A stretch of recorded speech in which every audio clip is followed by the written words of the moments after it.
Have you ever wondered why there's such a battle over one day of the week? Let me tell you, the real reason Satan absolutely hates Saturday, the Sabbath of God, it's not just about a day off or some old tradition, it's way deeper than that. First, the Sabbath is like God's signature on all creation. Genesis tells me, after making the universe, God rested on the seventh day, Saturday. That's not random, that's God stamping his name, his title as creator, and his authority over heaven and earth, all in one commandment. So when I honor the Sabbath, I'm saying, God, you're the true king. And Satan, he wants to erase that signature and scribble his own name over it. Second, the Sabbath is a sign of who really belongs to God. Ezekiel puts it plain, keep my Sabbaths holy, so you'll know I'm the Lord your God. It's a badge of loyalty, a flag that says I'm with him. No wonder Satan wants to muddy that up. He wants everyone worshiping him instead, especially as the world gets crazier.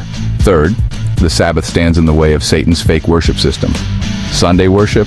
That didn't come from Jesus or the Bible, it came from human tradition. The Sabbath, though, is proof that God's law doesn't change. Satan always tries to swap God's truth for a counterfeit, to blur the lines and confuse us. Fourth, the Sabbath calls me back to worship the real God, the one who made everything. Revelation says, worship him who made heaven and earth. That's the Sabbath commandment echoed at the end of time. But Satan, he'd rather I chase money, pleasure, or anything but God. But every Saturday, the Sabbath blows the whistle and calls me back to what matters.